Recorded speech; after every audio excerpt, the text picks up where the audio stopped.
Cameras flashing. Reporters hungry for blood. So, Lou, sorry Kareem, are you saying you reject America? I leaned forward, calm, steady. I'm saying I choose to live my truth. My faith is Islam. My name is Kareem Abdul Jabbar.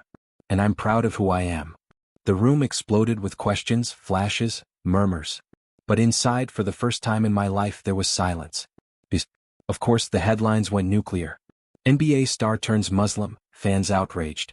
Kareem Abdul Jabbar, hero or traitor? But something incredible happened too. Letters started arriving. From Muslims across the country. From black kids who felt invisible. From people who said, I see you. Thank you for standing tall. That was my quiet revenge. Not yelling. Not fighting.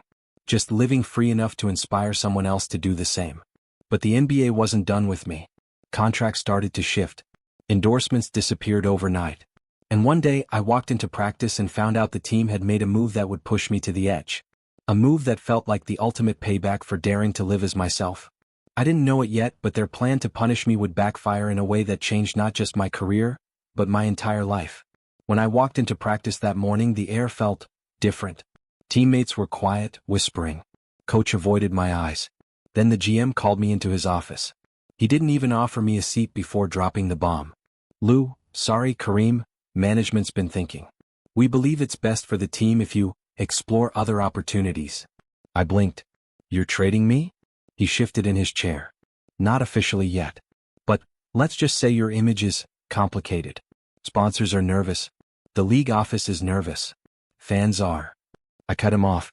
Fans are only nervous because you told them to be. He didn't answer. He didn't have to. I left that office with a strange mix of anger and clarity. They wanted me gone. Not because of my game, I was still dominating on the court, but because I refused to stay in the box they built for me. Fine. If leaving was my path to freedom, I'd walk it. The next few weeks were a blur. Trade rumors everywhere. Reporters camped outside my apartment. Fans yelling, traitor, as I walked into arenas. Even my old friend Mike tried to make amends. Hey Kareem, man, I didn't mean for it to get this bad. The reporters. I stopped him. Save it. You already showed me who you are. He looked down, silent. I walked away, taller than my 7'2" frame. Then the trade went public. Milwaukee sent me to the Lakers. The media spun it as a business move. But I knew the truth. They wanted me gone. Out of sight. Out of mind. What they didn't expect was that Los Angeles would become my sanctuary. In LA I could breathe. The city was bigger, louder, more diverse. People didn't flinch when I walked into a mosque. I found a small Muslim community that welcomed me like a brother. We prayed together. We ate together. For the first time, I wasn't Lou Alcindor the superstar, or Kareem Abdul Jabbar the traitor. I was just Kareem, a man seeking God. On the court, I turned my quiet revenge into fuel. Every dunk, every block, every skyhook was a reminder. You tried to break me. You failed. The media started changing its tune. Controversial star dominates in LA. Abdul Jabbar lets his game do the talking. I didn't need to shout. My game shouted for me. But the league wasn't done. They had one more card to play. Isolation. Suddenly my phone stopped ringing. Endorsement deals dried up. I wasn't invited to league events. It was like they were trying to erase me without ever saying my name. At first it hurt. Then, it fueled me. I doubled down on my faith, my game, my purpose. I started mentoring young black athletes quietly, teaching them that their value wasn't in the cheers but in the mirror. And then the ultimate twist came. The league tried to punish me publicly one last time, but in doing so they handed me the biggest victory of my life. I didn't see it coming. But the very thing they meant to destroy me would make me a legend forever. The league's final move came during the playoffs. I had been tearing up the court in LA, dominating every game, but the narrative hadn't changed. They still called me controversial. They still whispered traitor behind my back. And then the NBA scheduled a primetime interview without asking me. Just answer some questions, they said. Clear the air, they said. I knew what it was. A setup. The lights were blinding. The interviewer leaned forward, fake friendly smile plastered on his face. So, Kareem, a lot of Americans still think you turned your back on them. What do you say to the fans who feel betrayed? I could feel the weight of the moment. Millions watching. The league praying I'd stumble. I took a slow breath. I say, I never turn my back on anyone. I turn my face toward God. If that feels like betrayal to some, maybe they never knew me to begin with. The room went silent. The interviewer blinked. I didn't fill the silence. I let it hang. The clip went viral before viral was even a thing. Some people got angrier. But a lot of people understood. Letters poured in again. Not just from Muslims or black fans this time. From soldiers, farmers, teachers, kids. One letter I'll never forget said, "I'm not Muslim, but I get it. You didn't quit on us. You just chose you. And I respect that." That was it. My quiet revenge wasn't about hurting anyone. It was about living so true that even the people who hated me had to respect me. Then came the championship. The very season they tried to erase me, I held the trophy in my hands. Cameras flashed. Reporters shouted questions. But all I felt was stillness inside. I thought about Harlem. I thought about Malcolm's words. I thought about that first prayer in the dark, and how far I'd come. And I whispered to myself, this is my revenge. From that day on, I stopped trying to win anyone else's approval. I prayed. I played. I lived. The world eventually caught up. People began to see me not as a villain, but as a man who refused to be owned. And the name Kareem Abdul Jabbar? It became bigger than basketball. It became freedom. If you take anything from my story, let it be this. You don't need to scream to get revenge. Sometimes the loudest revenge is living so true that the world can only watch and respect you.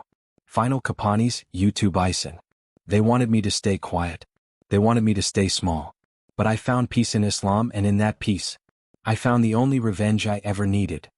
They called me a traitor before they even knew who I really was. I can still hear those words, sharp and cold, cutting through the quiet of the locker room. Back then, the world knew me as Lou Alcindor, 7'2" college phenom, the NBA's golden boy, the man everyone thought they owned because I could put a ball through a hoop better than anyone else. People loved the highlight reels. They loved the points. They loved the slam dunks. But they didn't love me. Not really. They loved the idea of me. The moment I started asking myself, who am I really? That's the moment I became dangerous. It started in Harlem, during an off-season visit back to my roots. I was walking down 125th Street, trying to feel grounded again, when an older man called out to me from a brownstone stoop. "Big fella, you ever read this?" He held up a weathered paperback. The cover was torn, the pages yellowed. The autobiography of Malcolm X. I hesitated. Growing up, I'd only heard his name in whispers. Radical. Dangerous. Hates white people. But the man on that stoop didn't look angry. He looked proud. Peaceful. Something in me said, take it. That night, in my small Harlem apartment, I read until my eyes burned. And page by page, my world cracked open. Malcolm talked about identity, about shaking off the lies you've been fed your whole life, about taking back your name and your faith. And for the first time, I thought, maybe I've been living my whole life as someone else. Maybe Lou Alcindor was never really me. When I returned to the team that fall, I wasn't the same man. I wasn't nodding along to reporters' dumb questions about my height anymore. I wasn't laughing at the jokes that weren't funny. Something inside me had shifted. One day, a reporter asked, "So, Lou, how does it feel to be the face of the NBA?" I wanted to say, "I'm not your face. I'm a man and I'm trying to find myself." But I just smiled. I already knew, the second I spoke my truth they would turn on me. The whispers started first. I overheard them after practice. "He's changed, man. Yeah, he's got that angry black thing now. Bet he's gonna join those Muslims or something." I sat there, pretending to tie my shoes slower, my back to them, heart pounding. They didn't know I could hear them. Or maybe they didn't care. That night, in my Milwaukee apartment, I stared out at the city lights and made a silent vow. They want me to stay small. They want me to smile and dunk and never think for myself. But I'm done. I'm taking my life back, even if it means walking away from all of this. It wasn't loud Hollywood-style revenge. It was quiet, patient. My revenge would be living free, living true, until the world had to watch me on my terms. The next few weeks, I devoured every book I could find about Islam. I learned about prayer, discipline, and a peace deeper than any championship ring could give me.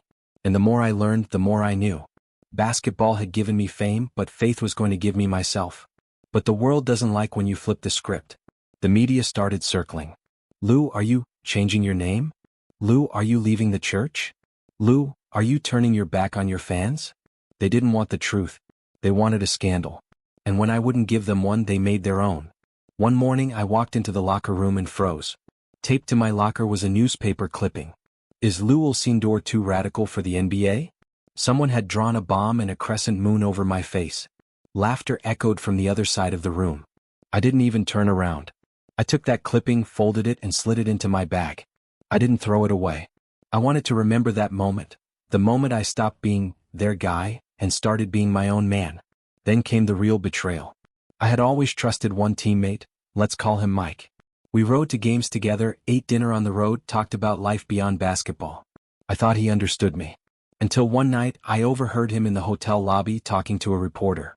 I was coming back from a late walk, hood up, unnoticed. Yeah man, he's gone off the deep end. Reading all that Muslim stuff. Changing his name soon, probably. I think he hates America now. The team's worried about him. My stomach dropped. The reporter scribbled in his notebook, grinning. And Mike, my friend, was feeding him everything. I went up to my room, shut the door, and just sat on the edge of the bed. I didn't yell. I didn't cry. I just felt cold. That night, I realized my circle was gone. Teammates, media, even my so-called friends, they weren't with me. I was alone. But in that loneliness, something grew. Resolve. Fire. If the world was going to call me a traitor, then I was going to be the freest traitor they ever saw. I would choose my own faith, my own name, my own life. And no one, not the league, not the media, not my teammates, could stop me. I thought the betrayal would end there, but I was wrong. Because the next morning, I woke up to the headline that would shake the NBA and push me to make the decision that would change my life forever. The next morning, I woke up to the sound of my phone ringing nonstop. Hotel phone. Room phone. Even the front desk called. When I finally picked up, it was Coach. You might want to turn on the TV, Lou, he said, his voice tight. I did. And there it was, plastered across ESPN, the ticker rolling across the screen. Lou Alcindor, is the NBA's biggest star turning his back on America? Below it, a photo of me walking out of the arena, hoodie up, head down. They had caught me on my late-night walk after the hotel betrayal. The article was worse. Sources inside the team claimed I had radical ideas, that I was studying extremist literature, that I was ungrateful for the opportunities America gave me. I didn't need to guess the source. My so-called friend. The calls kept coming. Teammates, journalists, even my mother. Lou, what's going on? Are you in trouble? I wasn't in trouble. I was just awake. But no one could understand that. The team tried to do damage control. Coach called me into his office. Look, Lou, you gotta calm this down. Just smile for the cameras. Tell them you're focused on basketball. Tell them you're not, one of those people. I stared at him. One of who? He shifted uncomfortably. Muslims. The public, they don't like it. It's bad for business. There it was. Not about me. Not about truth. Just business. That night, I prayed for the first time in my life. I wasn't a Muslim yet. I didn't even know the words. But I knelt by my bed in the dark, whispered my confusion into the silence, and asked God for clarity. And something in my chest lifted. The next weeks were chaos. Home games turned hostile. Fans who used to scream my name now held up signs. Go back if you don't love it here. Stick to basketball, Lou. Once, walking into the tunnel, a man yelled, "Traitor," so loud it echoed. I turned my head and caught his eyes. He flinched first. That's when I realized something. The world wanted me to be afraid. If I stayed quiet, they won. If I spoke my truth, I won. That was the day I called an old friend in Harlem, a man who had quietly guided me these past months. I'm ready, I said. For what? To live as who I really am. The decision wasn't just spiritual. It was war. I changed my name to Kareem Abdul Jabbar. Kareem, noble. Abdul Jabbar, servant of the Almighty.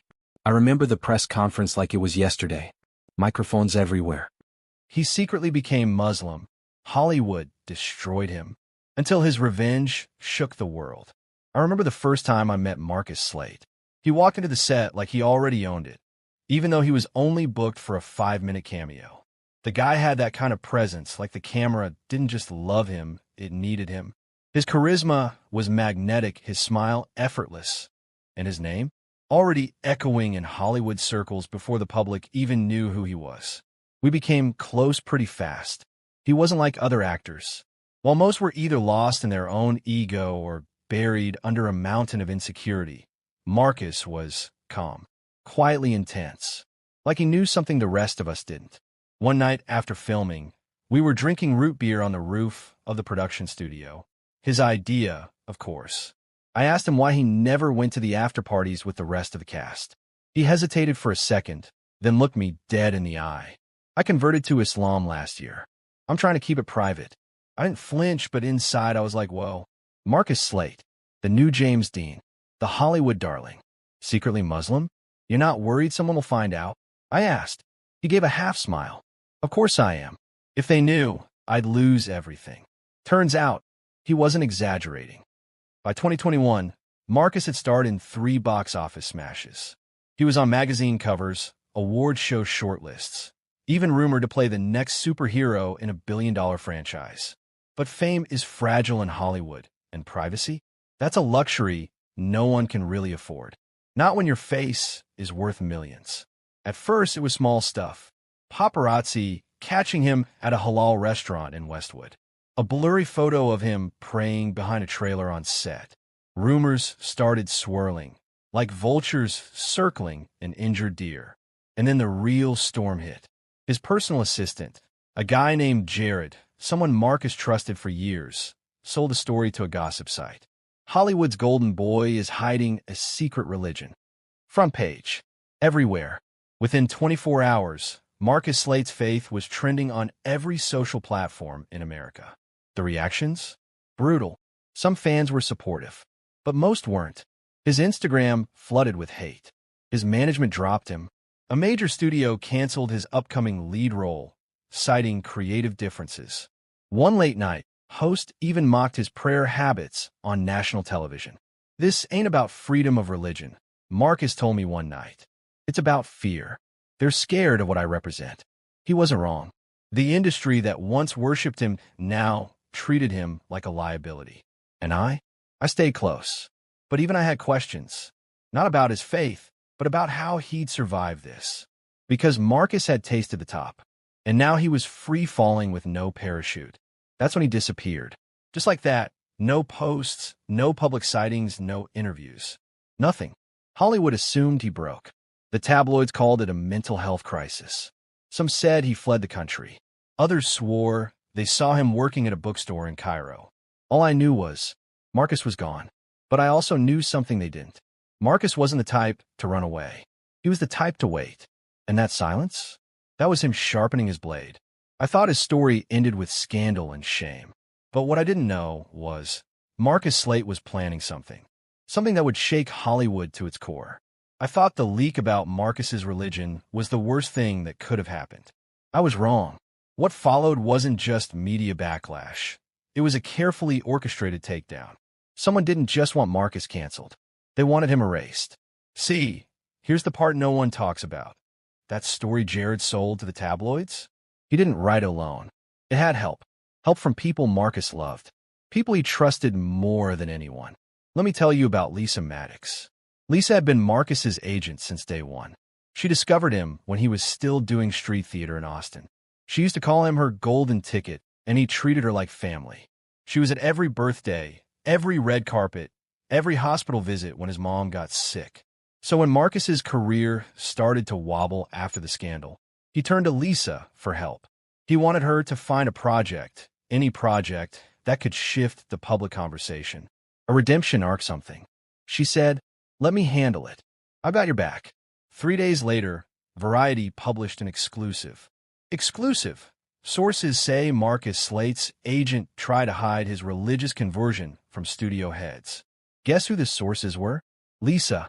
She flipped. Sold him out. Leaked emails. Internal memos. Even private text messages. All to save her own ass and land a contract with a new up-and-coming actor. One more market-friendly, as she later put it in an email I wasn't supposed to see. I confronted her once. Why? I asked. You were his family. She didn't blink. Hollywood doesn't care about loyalty. It's residential about optics. Marcus became complicated. That word stuck with me. Complicated. That's how they saw him now. Not talented. Not principled. Just inconvenient. But the worst part? Marcus still hadn't said a word. No interviews. No rebuttals. No public statements. He was radio silent while the world turned his name into a punchline. That's when I started hearing rumors, real dark ones, that he was broke, that he tried to check himself into a clinic in Istanbul, that he had a breakdown and started preaching in subway stations in Paris. None of it made sense. Marcus was too smart, too strategic, too quiet. And then, just when things seemed like they couldn't get worse, his father passed away. Now, Marcus and his dad weren't particularly close, but it still broke something in him. He didn't even come back for the funeral. He sent me a voice note instead. I can't bury him while they're still burying me. I didn't know what to say. For the first time, I started to wonder if maybe the Marcus I knew, the fearless, focused, fire in his eyes Marcus, was really gone. Just burnt out. But then something weird happened. 3 months after that message, a video surfaced on a small YouTube channel. Not even 100 views. The title? Friday Prayer in a Remote Afghan Village. Former Celebrities Spotted.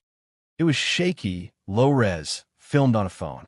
But there, in the background, standing silently in the second row, hands folded in front of him, head down, was Marcus Slate. No beard, no entourage, no designer clothes. Just peace. The comments section exploded. Some thought it was AI generated. Others said it was a look-alike. A few said it was old footage from a movie. But I knew that posture, that stillness. That was him. And suddenly it clicked. He wasn't hiding. He was rebuilding. That's when I knew something else too. Marcus wasn't just done with Hollywood. He was waiting to destroy it. The agent, the assistant, the studios, they thought they ended him. But what they didn't realize, Marcus wasn't planning a comeback. He was preparing a reckoning. I flew to Turkey on a whim. Don't ask me why. Maybe I just needed to see something with more soul than my studio apartment and the LA skyline. Maybe I was running away from my own burnout. Or maybe I hoped I'd run into him. And weirdly, I kind of did. Not in Istanbul. Not even in a big city. It happened in this dusty, quiet town near the Afghan border, where I stopped to visit a small masjid after hearing a local say, "A famous American prays here sometimes." I laughed. What? Like Tom Hanks? He shook his head. No, the one from the movies with the motorcycles and the explosions. Slate. My heart dropped. It couldn't be. Could it? So I stayed. Waited. And on the third Friday, just after the call to prayer ended, he walked in. Marcus Slate. Hair longer. Beard rough. Skin suntanned and real. No designer watch. No sunglasses. Just a man who looked like he'd been emptied out and filled back up with something steady. After the prayer, I approached him. He didn't seem surprised to see me. We walked to a tea stall near the gravel road. No cameras. No phones. Just the clink of 2 chipped glasses and a silence that stretched for minutes. Finally, he said, "Do you remember what I told you on the roof? That if anyone found out, I'd lose everything." I nodded. "Well, I was wrong," he continued. "I didn't lose everything. I lost them.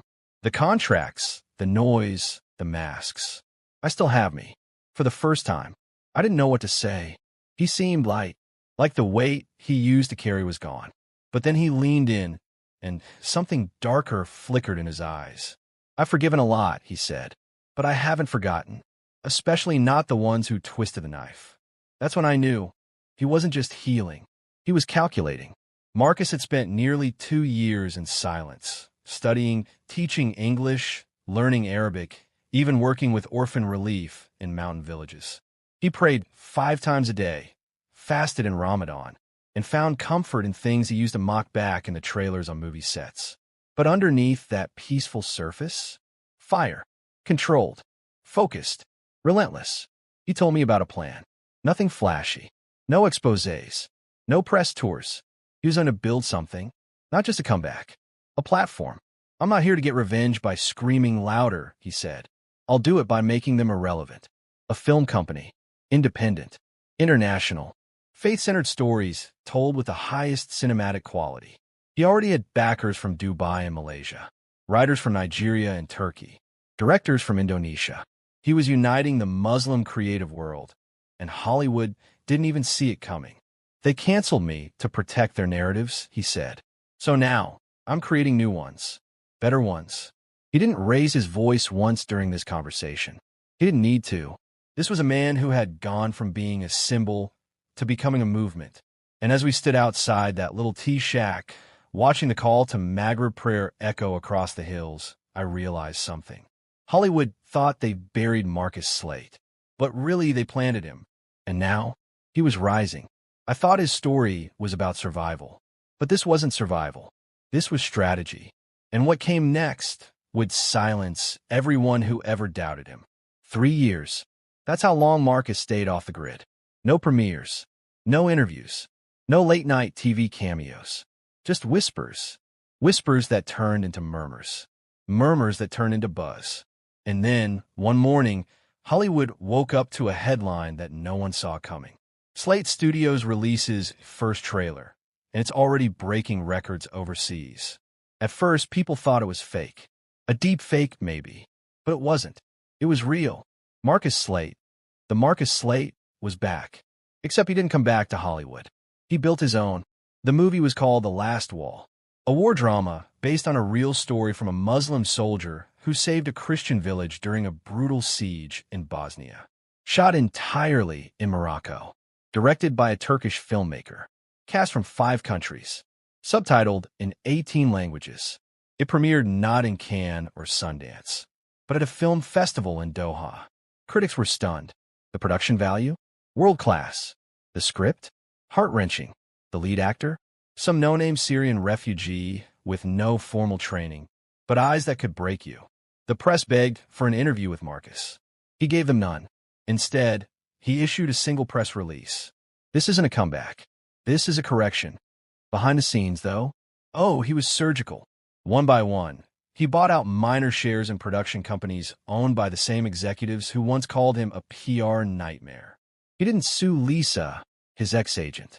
He let her hang herself. After The Last Wall won Best Foreign Film at multiple festivals, documents leaked showing Lisa tried to sell Marcus's film rights without his consent, right before her own agency dropped her for ethical concerns. Jared, the assistant who sold him out, he ended up applying for a job at a London distribution firm. Marcus owned 40% of it. He didn't reject the application. He simply never responded. That silence? Colder than revenge. Meanwhile, Slate Studios grew like wildfire. A second film followed, then a series, then a streaming deal across the Gulf. Suddenly, Muslim-majority nations had their own cinematic voice, and Marcus was the one giving it to them. But here's what really broke the internet. Marcus Slate declined a $50 million offer from Netflix. He didn't tweet about it, didn't post a screenshot, just quietly said no. When asked why by a journalist in an off-record Q&A, he replied, "I don't take money from people who once mocked my faith." Mic drop. Now, you might be wondering, did he ever return to America? Yes, but not for Hollywood. He came back to fund a scholarship at his old high school and to visit his mother's grave. No flash, no cameras, no entourage, just a hoodie, a janazah prayer, and a man who had already made peace with the past. I asked him once, after everything, if he forgave the people who turned on him. He looked at me and smiled. "I don't need to forgive them," he said. "I outgrew them." It tried to erase his name. Instead, he carved it into a whole new world. Marcus Slate didn't just get revenge. He rewrote the rules. Quietly, faithfully, permanently. I wasn't raised to hate anyone.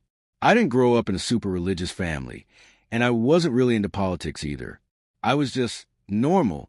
Beer on the weekends, loud music in the car, hanging out with the guys. Grad school was hard, but I was doing okay. That was until he showed up. His name was Kareem. He transferred into our program during my second semester. Quiet guy, always smiling, always polite. But something about him just rubbed me the wrong way. It wasn't that he was Muslim. I mean, I didn't even really know what that meant, if I'm being honest. I guess it was more the way he carried himself. Like nothing ever fazed him. He didn't drink, didn't party, didn't date, just studied, prayed, helped people, and kept to himself. He didn't even curse. Who the hell doesn't curse in grad school? At first, I just ignored him. But over time, I started noticing things. People liked him. Professors praised his work. Girls actually talked to him, and not in a flirty way, but with this weird, genuine respect. He didn't even try, and yet somehow he was better than all of us.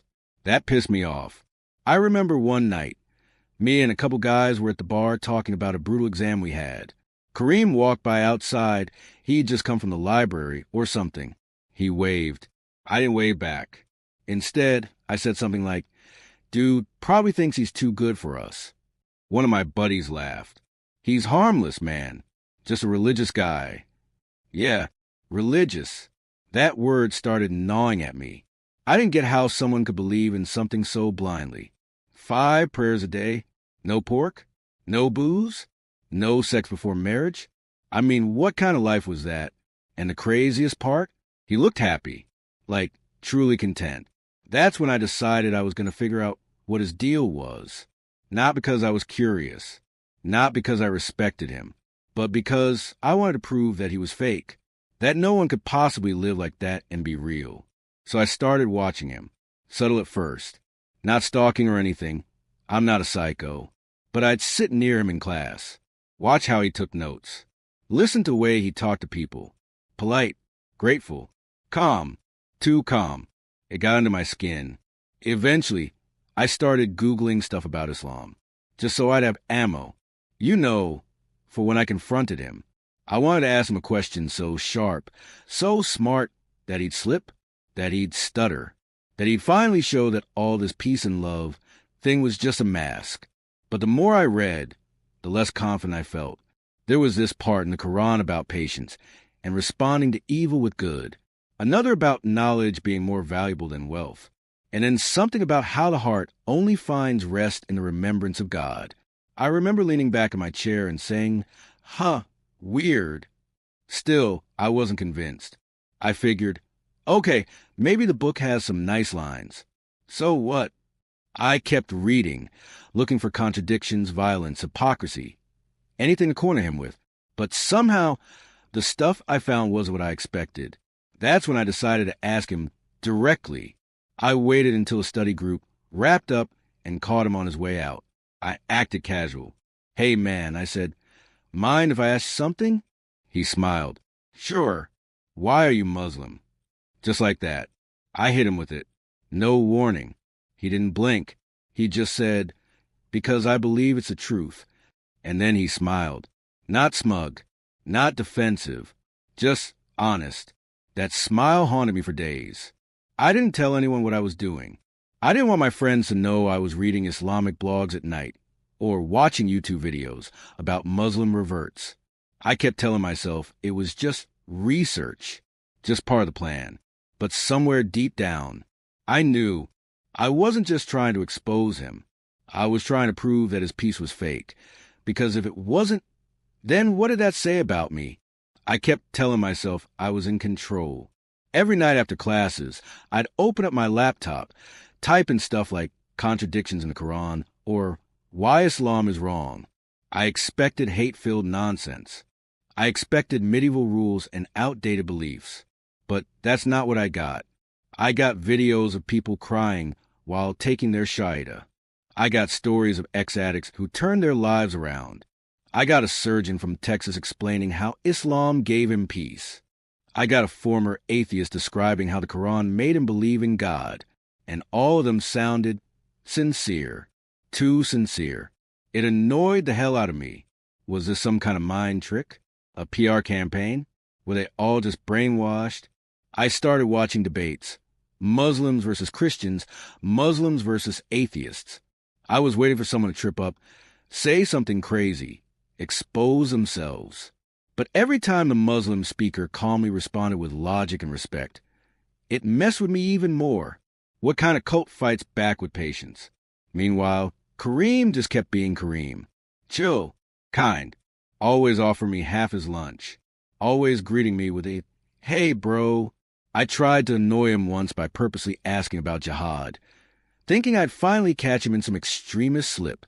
He just smiled and said, "Jihad means struggle. The biggest one is against your own ego." I laughed nervously. "That's convenient." He shrugged. "Doesn't make it less true." Ugh. I hated how calm he was. The truth is, I was starting to feel unhinged. I'd go out with my friends, but everything felt shallow. Drinks didn't taste the same. Conversations felt fake. I couldn't stop thinking about the stuff I was reading, about the discipline, the faith, the purpose. about how Kareem prayed 5 times a day and still managed to get better grades than me. He had peace. And I had noise. I started showing up early to campus just to walk by the prayer room. I never went in, but I'd stop by the hallway and just listen. One time I heard someone reciting something in Arabic. Slow, rhythmic, beautiful.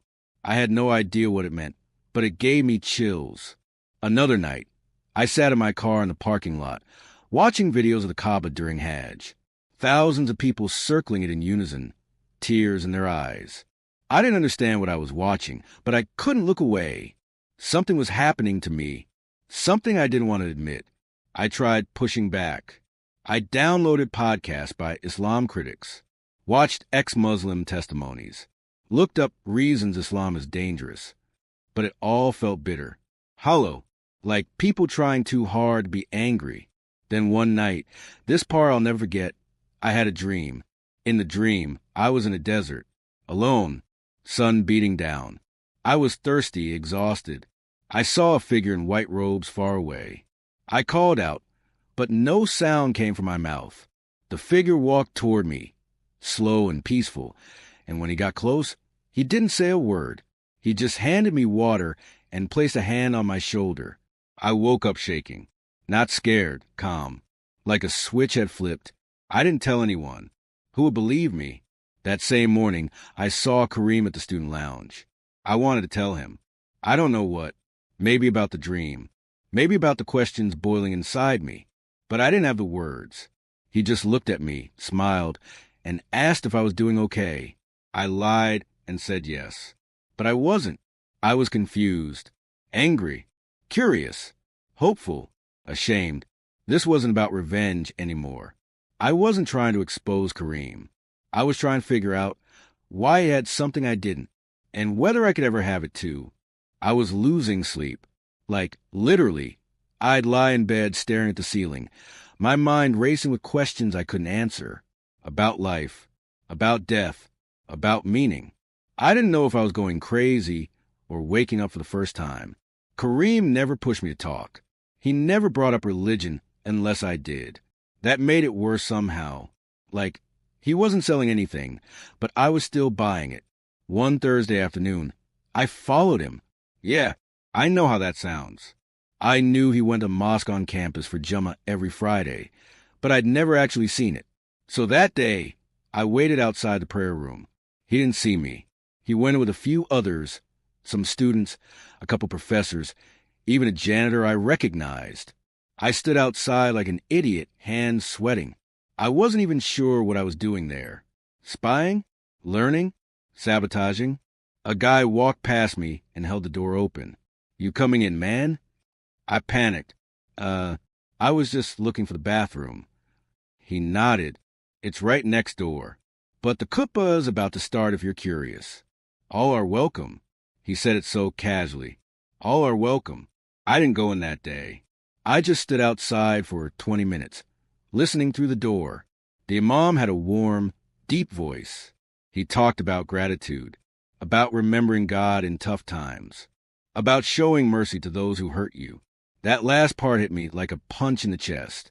I walked straight to the library afterward, sat in the back corner, and just stared at the wall. Was I the one who hurt Kareem? Was I the villain in this story? Later that night, I texted him for the first time. "Me.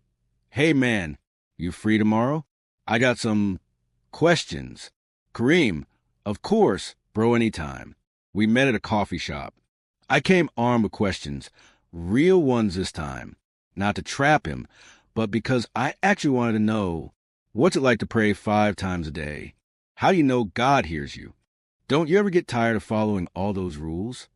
Do you ever doubt? He answered everyone with patience. Not once did he preach. Not once did he act superior. He just shared. "I doubt all the time," he admitted. But doubt isn't the enemy. Arrogance is. I let that sink in. A week later, I went to the mosque again. This time, I walked in. They gave me a chair near the back. Nobody stared. Nobody whispered. Someone even brought me a bottle of water and said, "Glad you're here, brother." Brother. I wasn't one of them. Not yet. Not even close. But they called me that anyway. The khutbah that day was about repentance. The imam said something I'll never forget. God doesn't expect perfection. He expects sincerity. He loves those who keep coming back. That line cracked me open. When the prayer started, I didn't know what to do, but I watched, listened, the rhythm of the recitation, the unity and movement.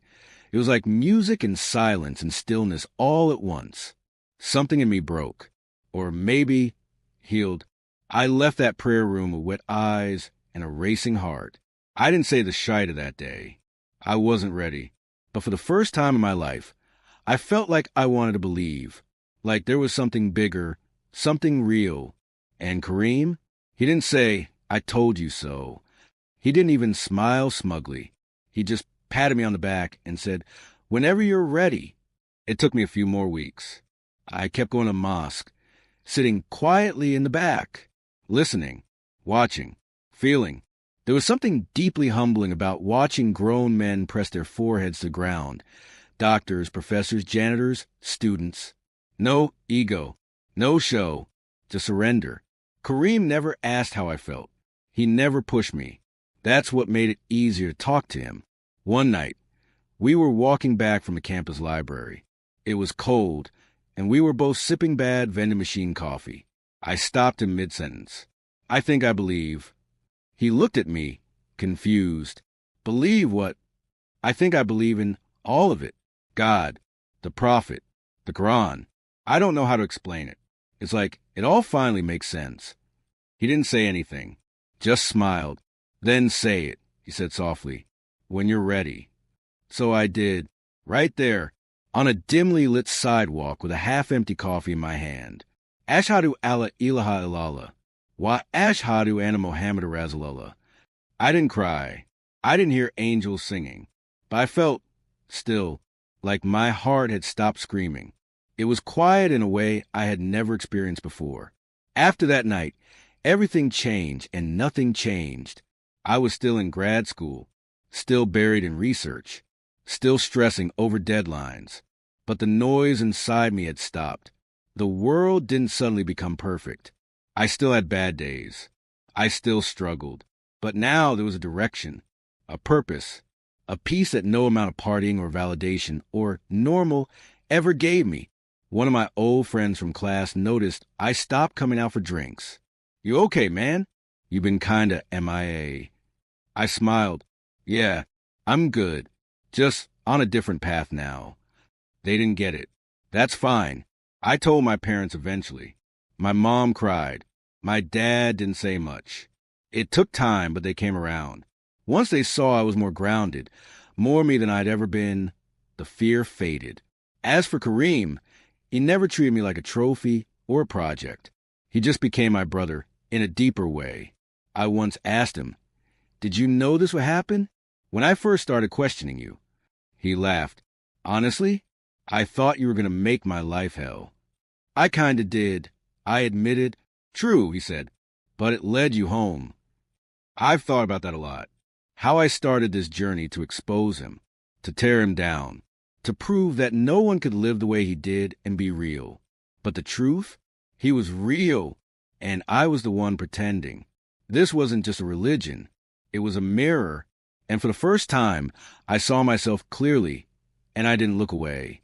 So, yeah, I tried to ruin a Muslim man's peace, and in doing so, I found my own. Turns out, I didn't convert him to my way of thinking. He converted me to the truth I never knew I was searching for. I didn't start reading the Quran to find God. I read it to ruin Omar. Yeah, that sounds disgusting, I know. But if I'm telling this story, I'm telling it straight. Back then, I wasn't a good man. I had a title, a nice suit, a fake-ass smile. But deep down, I was just empty, angry, proud, and scared someone like him might expose that. I'd just gotten promoted to regional director for a mid-sized software firm in Dallas. It was supposed to be my fresh start. Finally a place where I could call the shots. No more playing second fiddle to some Ivy League golden boy. I was top dog now. My first day, HR walked me around and introduced me to the team. And that's when I met him. Omar, quiet, polite, Always wore the short-trimmed beard and button shirts. When he shook my hand, I noticed something weird. He didn't make eye contact. Didn't smile much, either. Just said, "Welcome aboard, sir," and went back to typing like I wasn't the most important person in that room. It bothered me. Way more than it should have. I told myself he was being disrespectful, that he thought he was too good to smile or shake a white guy's hand properly. But the truth? His calm unnerved me. It was like he was at peace, and I hated it. Over the next few weeks, I started watching him closely. He never joined the others for a birthday cake or Friday beers. Every afternoon around 1:15, he disappeared for 10 minutes. I finally asked HR about it. Oh, he's Muslim. He prays during the day. They said like it was nothing. Prays. At work. Like we're in Saudi Arabia or something. I smiled and nodded, but inside, I snapped. He thinks he's better than us. I told myself. Well, I'll show him who's boss. That's when I started digging. I told myself it was part of performance audit. Truth is, I was fishing for something. Anything. Late work, missed deadlines, complaints, whatever I could use. But Omar was clean. Like, surgically clean. Even the clients loved him. One even requested him by name on a multi-million-dollar deal. So I tried a different angle. I started casually bringing up political stuff in meetings. Man, did you guys see that terrorist attack in Europe? I'd say, glancing at Omar, he never reacted. Just sat there, stoic, like a damn monk. Once I accidentally scheduled a mandatory team training right during his Friday prayer. He asked politely if it could be moved earlier. I said, company policy comes first. He nodded, said nothing, and still showed up on time, focused. It drove me insane. I started reading about Islam, not understand it, but to weaponize it. I figure if I learned his faith, I could find pressure points, stuff to make him slip. Maybe mock a hadith here, twist a verse there. That's when things started to go sideways. See, the more I read, the less I hated. The Quran wasn't what I expected. It wasn't all fire and brimstone. It was weirdly calming. There was this one verse. And we have certainly made the Quran easy to remember. So, is there any who will remember? I don't know why, but that line stayed with me. I started reading more. At night, in secret. My wife caught me once and laughed. You converting or something? I joked back, nah, to spy on the enemy. But deep down, I was curious.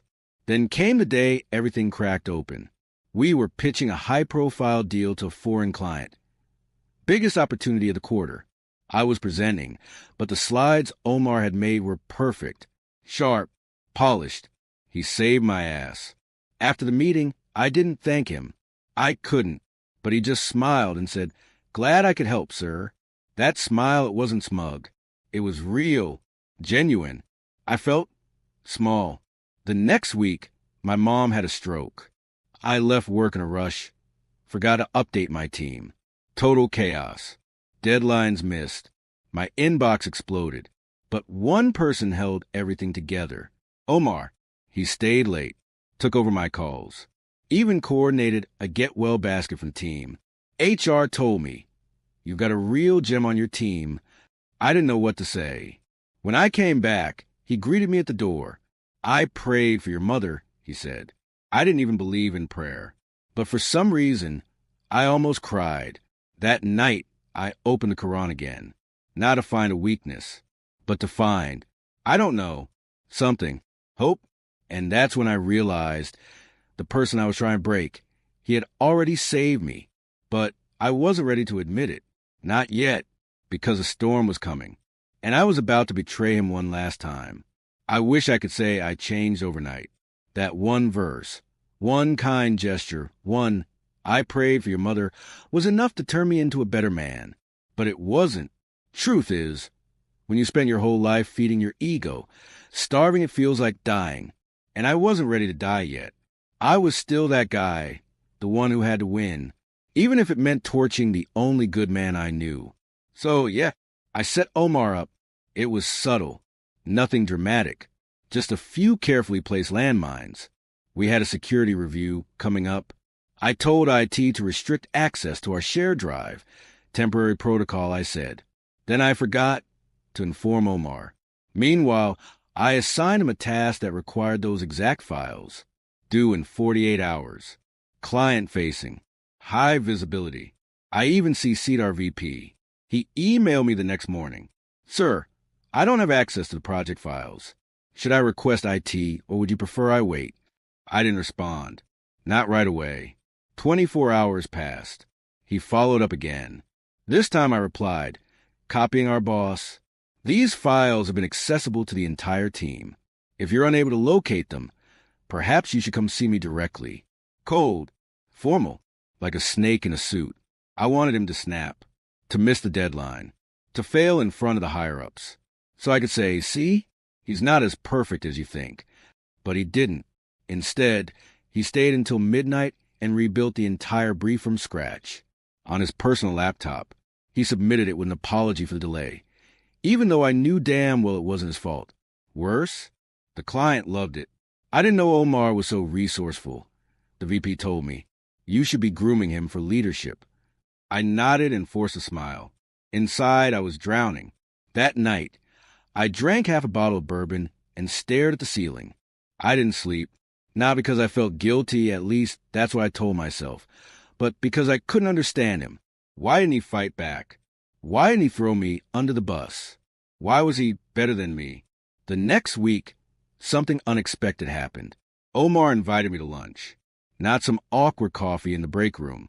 He actually walked into my office and said, would you be willing to grab a bite with me today? I froze. My first instinct was to say no. My second was to laugh in his face. But something in his tone, it wasn't pity. It was human. We ended up at this little Mediterranean place near the office. No booze, no loud music, just clean food, warm bread, and peace. We talked, or rather, he talked, about his family, how his parents came from Jordan in the 80s, how his mom worked 2 jobs so he could go to college, how he didn't always feel Muslim enough, how faith for him wasn't about judging people. It was about centering himself when the world got too loud. And then he said this, people think I'm strong, but truth is, I struggle too. I just ask God for help every day. And he helps me, even when I don't deserve it. That hit me like a freight train, because I never asked anyone for help, not even God, especially not God. I'd built my whole life around being the smartest guy in the room, the most in control, the coldest head in the fire. And here he was, open, vulnerable, faithful. I left that lunch shaken.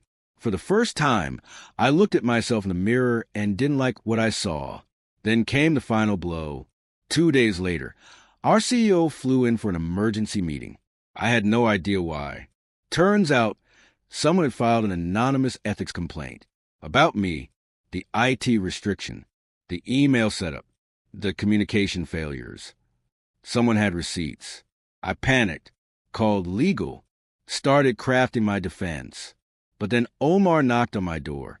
He walked in, calm as always, and sat down. I didn't file the complaint, he said, but I know who did, and they're not wrong. I stared at him, waiting for the catch. I forgave you before this even happened, he said. I don't believe in revenge. I believe in accountability. I believe people can change. And just like that, the walls crumbled.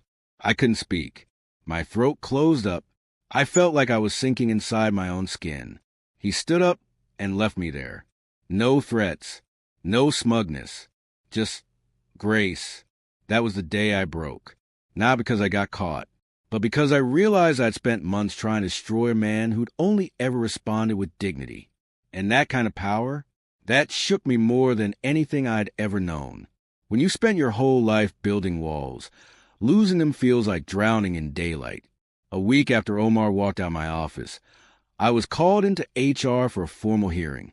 They had documents, emails, IT logs, my own words printed out and stapled to packets with little yellow tabs. I didn't even try to fight it. I just sat there, head lowered, nodding along while the HR manager used phrases like abuse of authority and violation of trust. Words I used to throw around like confetti when I was the one doing the firing. And now, I was the one being escorted out. I packed my things in silence. No goodbye party. No one looking me in the eye. Except Omar. He was there, standing by the elevator, holding a small white envelope. I didn't want to face him, but I did. "I'm sorry," I said, not because I got caught, but because I was wrong about everything. He nodded. Quiet. No, I told you so. No righteous fury. He just handed me the envelope. Inside was a handwritten note. "Even if your sins reach the clouds, Allah will forgive you when you turn to him sincerely." Hadith. No name. No lecture. Just that. I walked out of that building and didn't look back. The next few months were the hardest of my life. I lost more than a job. I lost my identity, my confidence, my carefully curated reputation. My marriage cracked. My health took a dive. I couldn't sleep, couldn't eat. The silence in my house was louder than a jet engine. And yet, that one quote stayed with me. Even if your sins reach the clouds. I started reading again, not as a weapon, not out of pride, but because I was desperate to understand how Omar stayed so calm through everything I threw at him. And somewhere between pages of English translations, YouTube videos of convert stories, and late-night journal entries, something shifted. I stopped blaming, stopped hiding. And for the first time since I was a kid, I got on my knees and whispered, "I don't know if you're real, but if you are, I'm tired. Please, help me." I cried for an hour, the kind of crying that empties your lungs and wrings out your soul. And the next morning, I felt lighter. Not fixed, not holy, but possible. Fast forward a year. I took a job at a nonprofit. Nothing fancy, admin work, mostly. Filing, scheduling, but it felt honest. Clean. One afternoon, I got a text from a number I didn't recognize. "Hey, it's Omar. You free for lunch?" I stared at the screen for a full minute before I replied. We met at the same Mediterranean place. Same warm bread. Same peaceful quiet. He looked the same, maybe even more serene. "I heard you're doing good work," he said with a smile. "Helping people. That's what matters." I laughed, half embarrassed. Trying to, still got a long way to go. He nodded. "So do I." We sat there for 2 hours. No awkwardness. No heavy talk. Just two human beings trying to be better. Before we left, I asked him something that had haunted me for a year. "Why didn't you report me?" He looked at me and said, "Because your war wasn't with me. It was with yourself. I just happened to be in the way." That broke me again. But this time it didn't hurt. It healed. Today, I'm still learning. Still unlearning. I haven't converted. Yet, maybe someday. I don't know. But I do know this. I tried to destroy a man because of his faith. And somehow, his faith rebuilt me. It's been 3 years since I left that glass tower office behind. I used to think titles mattered. That the size of your desk, the number on your paycheck, the car you drive, those were the signs you'd made it. Now, I drive a used Honda, answer phones at a nonprofit, and share a desk with a retired Navy vet named Pete who chews too loud and says "brother" at the end of every sentence. And weirdly, I'm happier than I've ever been. I still think about Omar. A lot. We meet once every couple of months. Same place. Same lunch. He still orders a lentil soup and 2 slices of pita. I still forget how damn good the hummus is. He's married now. Has a little girl. One day, over coffee, he told me her name means light in Arabic. He said it reminded him that even in the darkest places, light can grow. He didn't say it to preach. He never does. But I knew what he meant. I've read the Quran 3 times now, cover to cover, slowly, sometimes with tears, sometimes with anger, but always with curiosity. And every time I come back to one verse. "And the servants of the Most Merciful are those who walk upon the earth humbly, and when the ignorant address them harshly, they say words of peace." Surah Al-Furqan 25:63. That verse is Omar. That verse is who I want to be. I haven't converted. Not yet. I still drink the occasional beer. Still cuss too much when the Cowboys lose. Still forget to call my sister back half the time. But something's changed in me. I pray now, not 5 times a day, not facing Mecca, but I pray, in my way.